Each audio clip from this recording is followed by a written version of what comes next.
The sky turned an unusual shade of purple on the day the aliens arrived. People across the world stopped and stared upward. Some recorded videos on their phones, others called loved ones. Frank Winters just grabbed his binoculars. Frank had spent 15 years in special forces. He knew trouble when he saw it. From his position on the training grounds at Fort Carson, he watched 7 massive ships break through the clouds. They were smooth and silver, shaped like arrowheads, and made no sound as they hovered. "Get everyone to the bunkers," Frank told Sergeant Pete Ellis, who stood frozen beside him. "You think they're hostile?" Pete asked, his eyes still fixed on the ships. Before Frank could answer, a bright blue light shot from the lead ship. It hit the communications tower half a mile away. The tower didn't explode, it simply dissolved, metal and concrete turning to dust that rained down on the base. "Does that answer your question?" Frank shouted as he pushed Pete toward the alarm. "System, move!" The base erupted into chaos. Soldiers ran for weapons. Officers shouted orders. More blue beams sliced through buildings, vehicles, and weapon systems. Frank ran against the crowd, heading toward the command center where Colonel Harris would be coordinating defense. He never made it there. A beam hit the building just as Frank reached the entrance. The shockwave threw him 20 feet back. When he woke up hours later, most of Fort Carson was gone. The aliens had moved on to other targets. In the days that followed, Frank learned that it wasn't just Fort Carson. Military bases worldwide had been hit simultaneously. The aliens, who called themselves the Zephyrians, had disabled Earth's major defense systems in less than 6 hours. 1 week after the attack, a government agent named Diana Wells found Frank helping with the rescue efforts. "Major Winters," she said, showing him identification that meant nothing in a world suddenly filled with aliens. "I need you to come with me." "I'm busy here," Frank replied, lifting another chunk of concrete. "You're one of 12 people who directly observed Zephyrian weapons and survived," Diana said. "We need you for Project Phantom." Frank looked around at the ruins of the base. Bodies were still being recovered. "What's Project Phantom?" "Our last hope," Diana said simply. 3 hours later, Frank descended deep underground in an elevator, built inside a mountain. The facility had been designed as a fallback position for high-ranking officials in case of nuclear war. Now it housed Project Phantom. Diana led Frank through security checkpoints to a large room filled with scientists, military officers, and large screens showing maps of Zephyrian positions around the world. "Major Winters, welcome," said a tall man with silver hair. "I'm General Howard, thank you for joining us." Frank didn't feel like he had joined anything, but he nodded anyway. "Sir, let me introduce you to the core of our operation, General," Howard said, leading Frank to a table where a woman was examining something that looked like fabric but shimmered oddly under the lights. "This is Dr. Lisa Grant," the general said. "The smartest person in this room, possibly on the planet." Dr. Grant looked up and gave Frank a quick smile. She had dark curly hair pulled back in a ponytail and wore thick framed glasses. "That's an exaggeration. I just happen to have been working on something that might be useful." Dr. Grant was developing adaptive camouflage technology for environmental research, General Howard explained. Her chroma shift material can change color and texture to match surroundings. "Camouflage?" Frank asked. "We're facing aliens who can turn buildings to dust, and we're talking about camouflage?" Dr. Grant held up the material. "Not just visual camouflage. This can potentially mask heat signatures, electrical outputs, and even certain chemical emissions. The Zephyrians have technology far beyond ours," General Howard said. "Their weapons, their ships, their communication systems, we can't match them. But from what we've gathered, they rely heavily on advanced sensing systems, rather than direct visual observation." A new voice joined the conversation. "They don't see the way we do." A woman in combat fatigues approached the table. "Staff Sergeant Olivia Martinez," she introduced herself. "I was at Peterson Air Force Base when they hit. I noticed something. They have trouble with certain environments. In forests, they move slower. Their sensors seem confused." Dr. Grant nodded excitedly. "That supports my theory. Their perception must operate on different frequencies than human vision." "So what's the plan?" Frank asked. "We hide from them?" "For now, yes," General Howard said. We gather intelligence. We learn their weaknesses. Then we fight back. Over. The next few weeks, Frank worked closely with Dr. Grant and Sergeant Martinez. Dr. Grant refined her chroma shift technology while explaining the science to Frank. The material contains millions of microscopic chambers, she said, showing him under a microscope. Each can change color and texture based on electrical signals. But I'm adding new capabilities: heat dispersion layers, electrical field dampeners, and chemical baffles. And this will hide us from the aliens? Frank asked skeptically.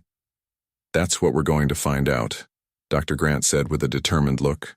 The prototypes are almost ready for field testing. Meanwhile, Sergeant Martinez trained Frank in new movement techniques. The Zephyrians move differently than humans, she explained as they practiced in a simulated forest environment.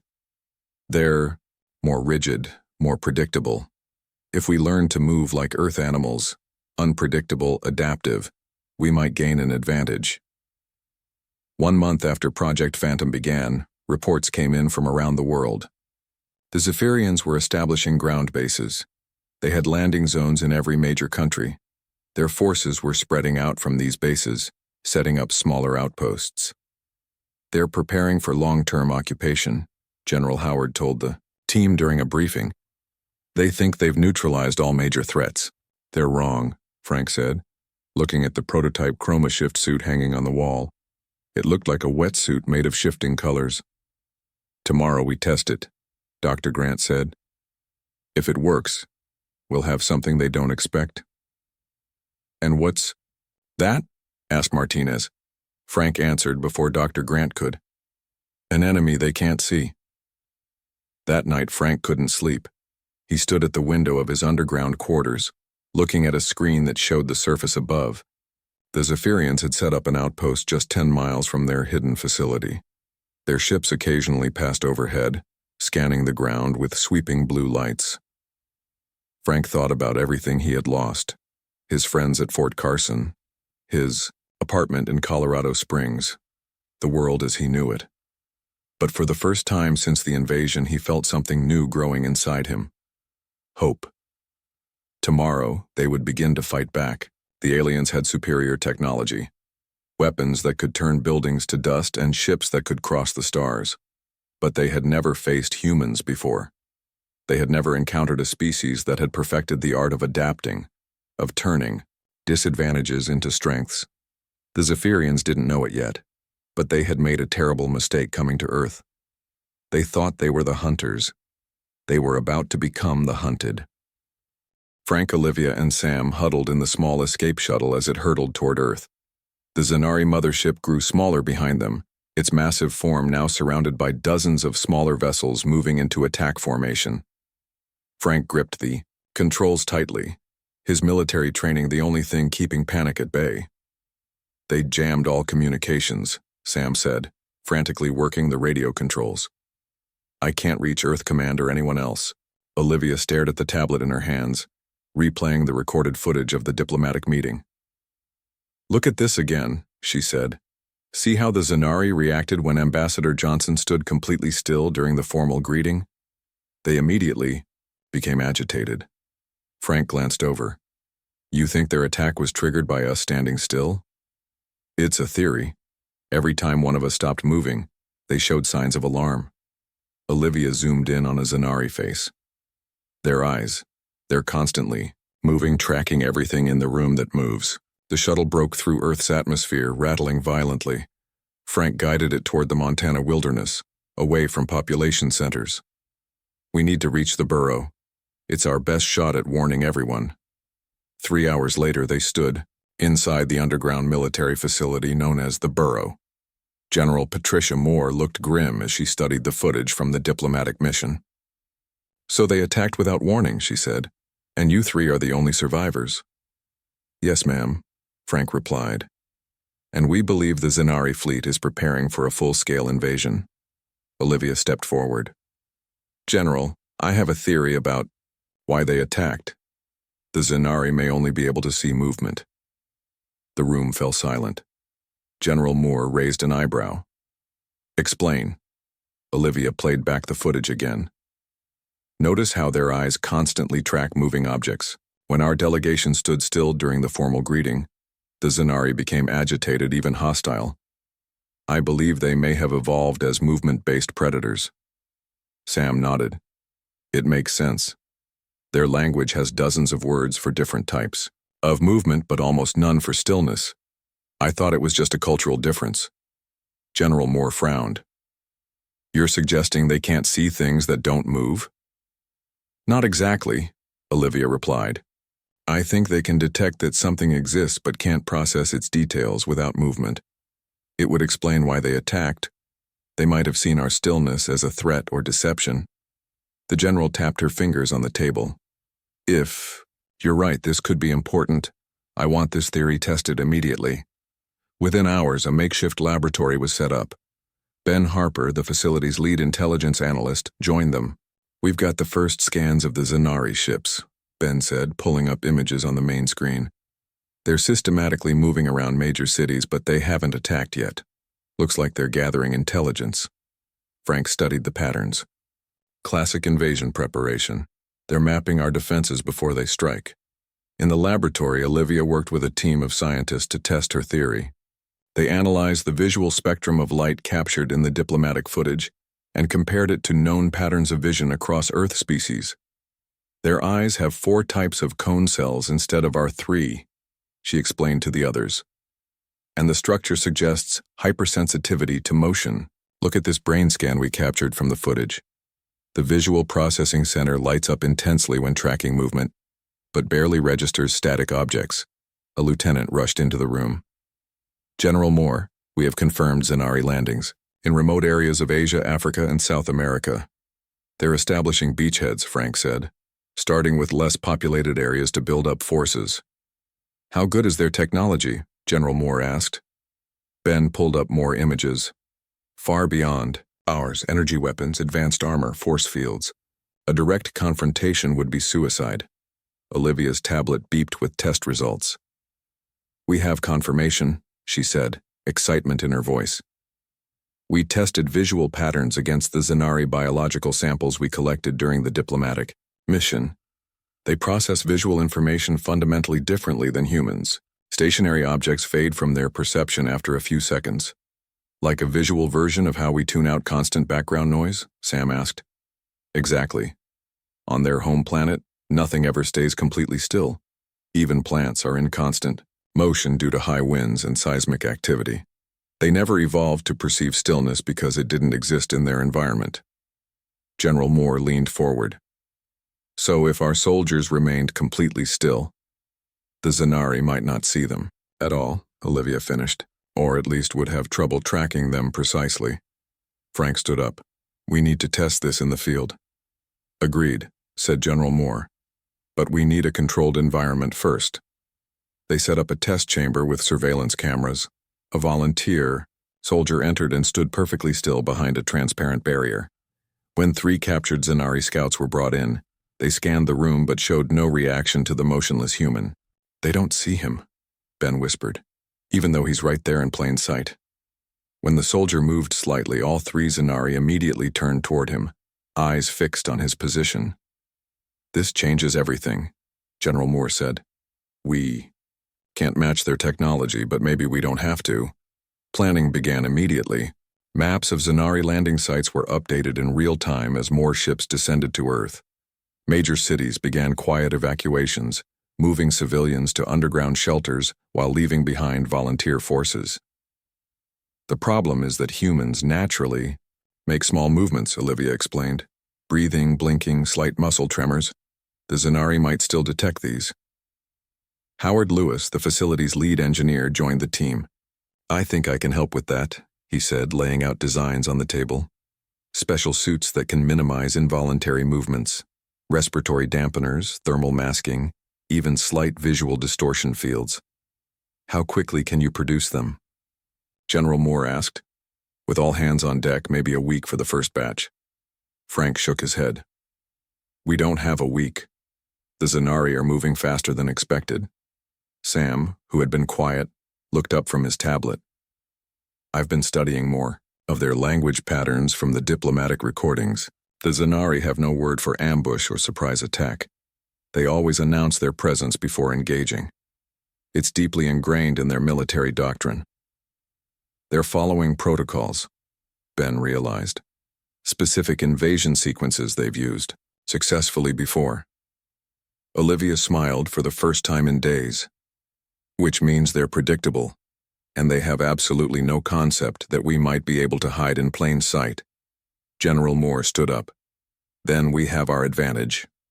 Operation Stillness begins now. Let's show these aliens something they've never seen before, or rather something they can't see at all.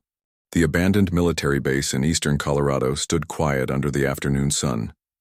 Captain Nicole Garcia and her team of 12 Special Forces soldiers lay in position, completely motionless. They wore the prototype stillness suits Howard had designed.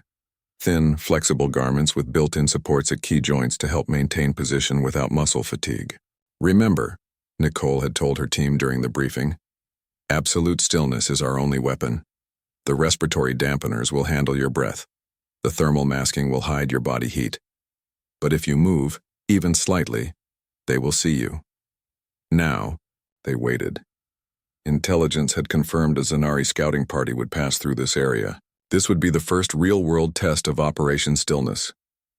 Nicole's earpiece crackled quietly. Zanari approaching from the north, came Ben's voice from the monitoring station 5 miles away. 3 minutes out.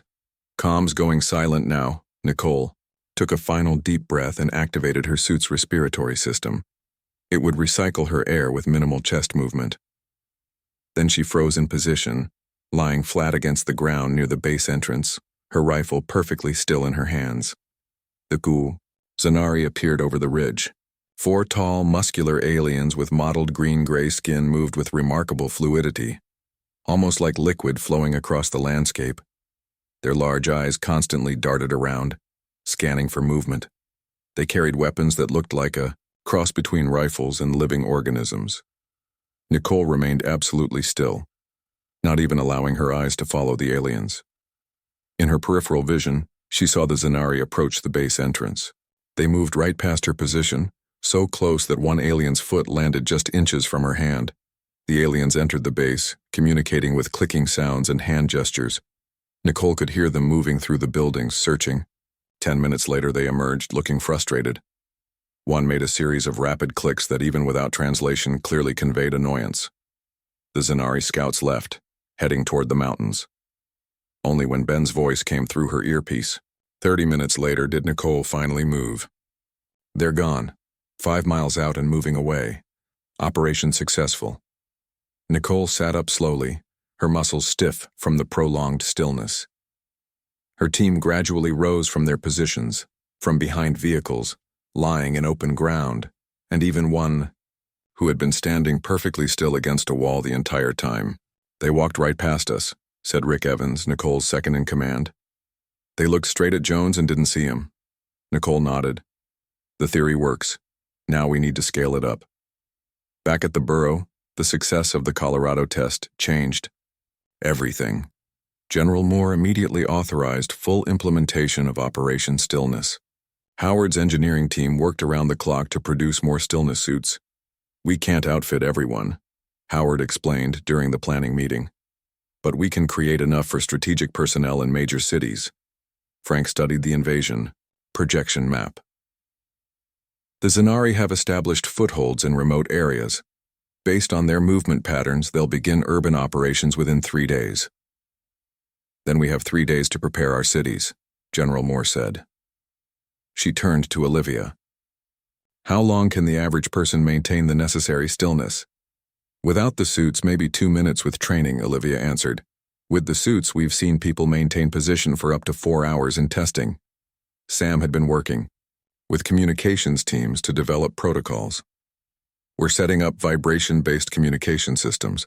Since the Zanari seem to process sound differently than we do, subtle vibrations through the ground might go undetected. As the meeting concluded, General Moore looked at each of them. This is still a desperate plan, but it's the only advantage we have. Make it work. Cities across the country began quiet preparations. While civilian evacuations continued, Volunteer forces and military personnel fitted with stillness suits took up positions. Howard's team also created thousands of human-shaped decoys that would remain perfectly still, drawing Zanari attention away from actual humans. In Chicago, Frank supervised preparations personally. The city's skyscrapers had been converted into observation posts with stillness-suited spotters positioned to monitor Zanari movements without being seen. "Remember," Frank told the volunteers, "this isn't about fighting them directly. It's about gathering intelligence and striking only when absolutely necessary." Olivia's research team had made another breakthrough. The Zanari communicate partly through subtle body movements, she explained to Frank. "It's almost like a secondary sign language. When our delegation stood still, they may have interpreted it as a form of aggressive communication, which explains why they attacked," Frank replied. "We accidentally threatened them without knowing it." On the third day, as predicted, Zanari ships appeared over major cities. In Chicago, 5 disc-shaped craft descended through the clouds, hovering over downtown before landing in Grant Park. Frank watched from his position in a building overlooking the park. He remained perfectly still as Zanari troops emerged from their ships, 30 or more of the tall aliens, all armed with their organic-looking weapons. The aliens spread out, moving through the seemingly empty city. They passed by humans frozen, in place, sometimes looking directly at them but not registering their presence. Occasionally, an alien would notice a human who moved slightly, immediately firing their weapon. The energy blast would disintegrate its target instantly. Frank maintained his position for 3 hours, watching the aliens methodically search the downtown area. Their confusion became increasingly apparent as they found the city infrastructure intact, but seemingly abandoned. "They don't understand where everyone went," Frank thought. "They can see our civilization, but not us." At the planned time, the first coordinated action began. A group of stillness-suited soldiers simultaneously activated small motion devices placed throughout the city. The devices created movement patterns that drew the Zanari to specific locations. When the aliens concentrated their forces to investigate, snipers who had remained motionless for hours took precisely aimed shots and then immediately froze again. 5 Zanari fell before the others could determine where the attack had come from. The aliens responded with wild firing patterns, shooting at anything that moved, which was nothing, as all humans had returned to complete stillness. The Zanari's confusion was total. Similar scenes played out in cities across the country. The aliens found themselves in an eerie landscape where enemies appeared and disappeared at will. Their superior technology meant nothing against an enemy they could not perceive. Back at the Burrow, General Moore received the first reports with cautious optimism. "Phase 1 of Operation Stillness is working," she told the others. "But the Zanari are adaptive. They'll develop countermeasures. We need to move to Phase 2. "Motion camouflage," Olivia said, pulling up her research. "Using movement patterns that blend with natural environmental motion. It's time to not just hide in stillness, but to hide in plain sight." 3 weeks into the invasion, Commander Vexnar stood in the Zanari Command Center established in what was once Chicago's Millennium Park. The tall, muscular alien paced back and forth, his mottled skin changing colors slightly with his growing frustration. "Our casualties increased daily," he said to his officers, "yet we cannot locate the main human forces." The Zanari second in command, Sub-Commander Krell, brought up a holographic map. "We have occupied 23 major population centers, but they appear abandoned. Then humans appear from nowhere, attack, and vanish again." "They must have some form of cloaking technology," Vexnar said. "Deploy the motion detection units. If their technology blocks our vision, we will use other senses to find them." In the Burrow, the human leadership monitored the Zanari communications that Sam had managed to decode. "They're adapting," General Moore said, studying the reports. "Bringing in some kind of motion detection technology." Olivia nodded. "We expected this. That's why we've been developing motion camouflage as the second phase." She brought up video demonstrations on the main screen. "Humans can't stay completely still forever, but we can move in ways that the Zanari visual system won't register, as threatening or even human. The videos showed soldiers moving with gentle, repetitive patterns, like leaves swaying in the wind or water flowing in a stream. Their eyes evolved to detect prey movement patterns, Olivia explained. Sharp, purposeful movements. If we move like natural elements of the environment, their brains might filter us out as background. Frank watched the demonstrations with growing interest. We could actually move right past them? In theory, Howard said. The new version of the suits includes programming for these motion patterns. They provide subtle guidance for how to move. General Moore turned to Nicole, who had just returned from field operations. Captain Garcia, can your teams implement this? We already started testing it on a small scale, Nicole replied. It works, but it requires intense concentration. We can only maintain the patterns for about 30 minutes before mental fatigue sets in.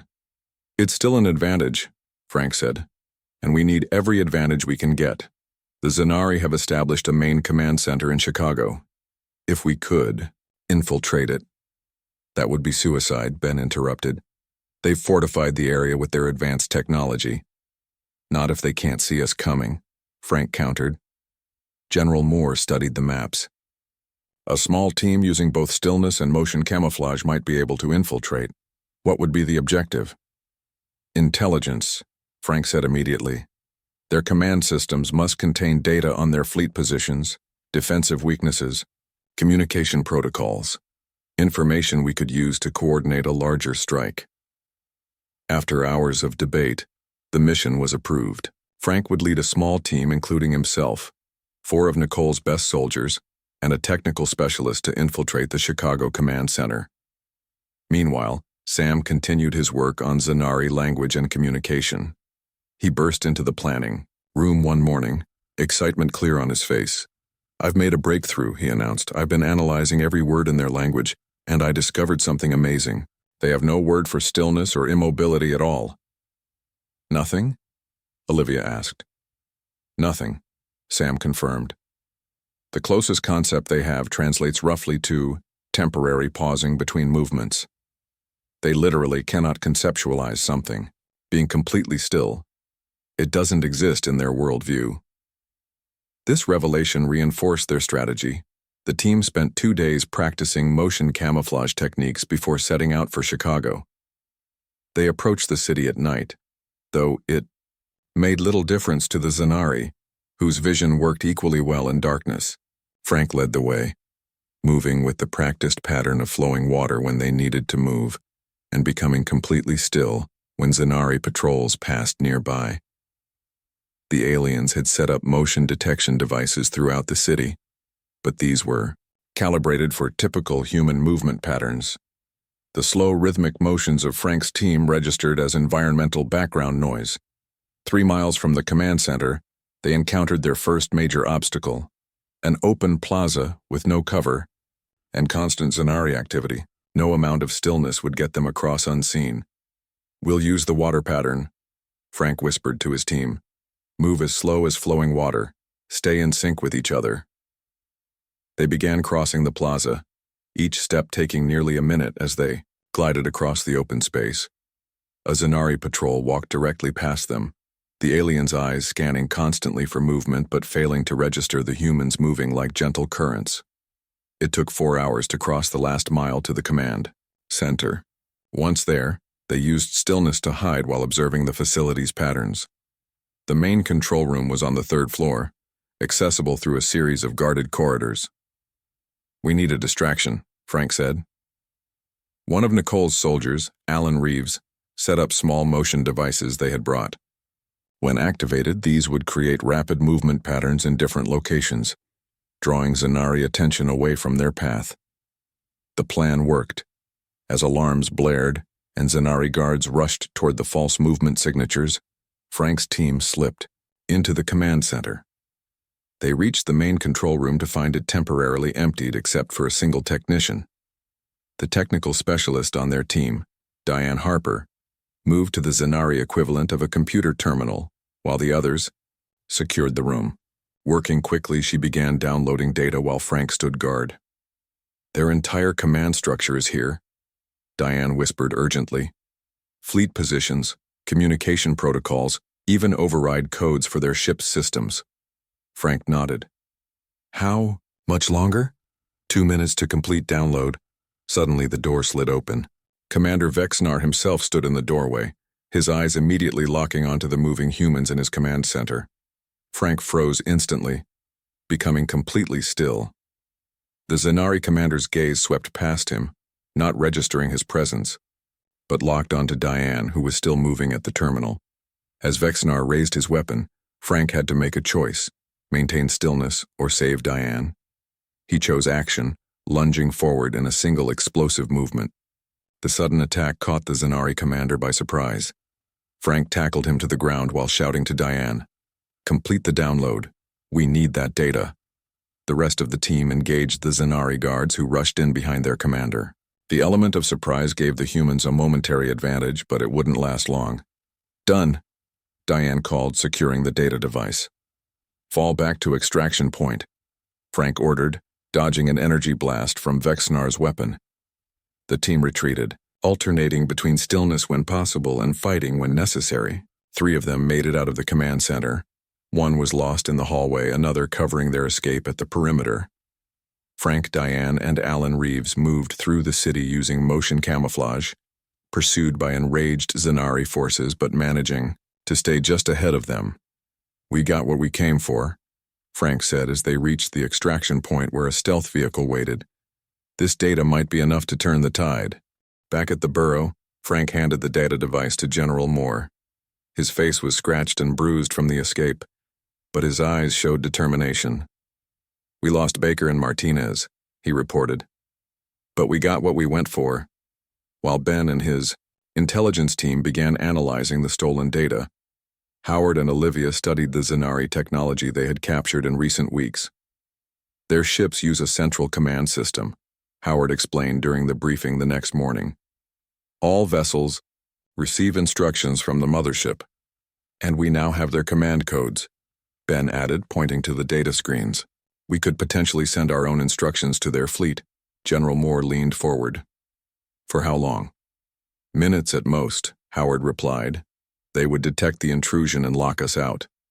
"Minutes might be enough," Frank said, "if we target the right systems at the right time." The discussion continued for hours. Plans were proposed and rejected until Sam spoke up. "The Zenari follow strict protocols," he reminded everyone. "According to their military doctrine, if the main command vessel signals surrender, all forces must comply immediately. It's hardwired into their culture. Absolute obedience to chain of command." Frank nodded slowly. "So if we could send a surrender signal from their mothership, their entire invasion force would stand down," Sam finished. General Moore looked skeptical. "And how do we send the signal from their mothership?" Olivia had been quiet, but now she sat forward. "We infiltrate it the same way we did the command center in Chicago. With one key difference: we bring equipment to access their systems directly. The mothership never lands," Ben pointed out. "It remains in orbit." "Then we need to get to orbit," Frank said simply. What followed was the most daring plan yet. They would use a captured Zenari shuttle, modified by Howard's team, to reach the mothership. A small team would board using both stillness and motion camouflage tactics. Once aboard, they would access the central command system and broadcast surrender codes to all Zenari forces. "This is a one-way mission," General Moore warned. "Even if you succeed, the chances of getting back are slim." "We understand," Frank replied. The volunteers included himself, Olivia, and 5 specialists from different fields. 3 days later, their modified shuttle approached the massive Zenari mothership hanging above Earth. Howard had reprogrammed the shuttle's identification codes, using the stolen data. "Shuttle TZ-419 requesting docking for maintenance cycle," Frank transmitted using the Zenari communication protocols Sam had decoded. After tense moments, the mothership responded with docking instructions. The shuttle was guided into a massive bay filled with similar craft and alien technology. "Remember," Frank told the team as they prepared to disembark, "use stillness when possible, motion camouflage when necessary. We have one shot at this." They moved through the mothership using maps created from the stolen data. The vessel was enormous, with curved corridors and chambers filled with Zanari crew members. The humans alternated between complete stillness and carefully patterned movements that mimicked the ship's own subtle vibrations. Several times they froze as Zanari walked directly past them, the aliens' eyes sliding over the motionless humans, without registering their presence. In other instances, they used motion camouflage to move within plain sight. Their movements so perfectly matched to the environment that the aliens' brains filtered them out as background. After 2 hours, they reached the central command chamber, a vast room with curving walls covered in displays and control interfaces. Dozens of Zanari worked at various stations. "We need a diversion," Frank whispered. Olivia had prepared for this. She activated a device that would create electromagnetic interference in a distant part of the ship.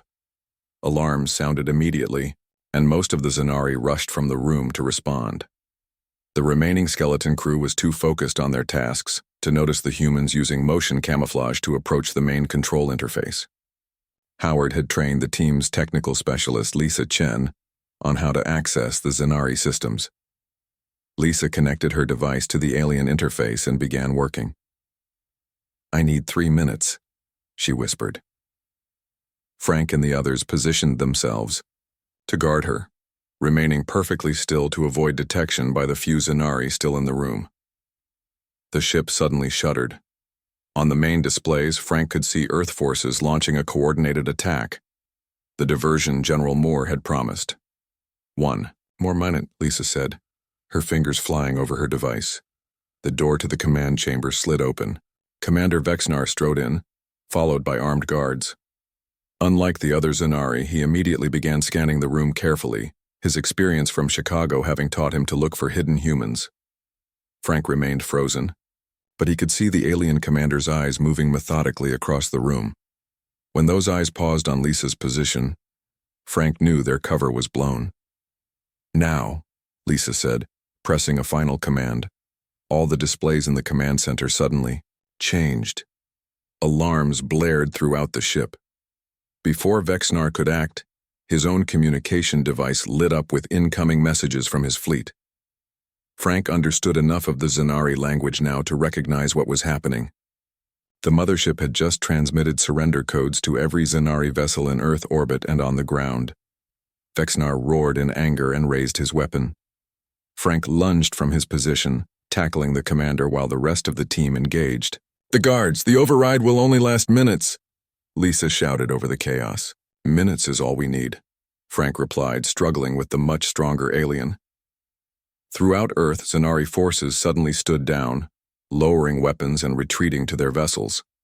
Human forces, who had been briefed on the plan, immediately moved to secure key positions. Back on the mothership, the command center had become a battlefield. Frank and his team were outmatched but fought desperately to hold their position until the surrender protocol took full effect. A voice came over the ship's communication system. General Moore, speaking from Earth Command.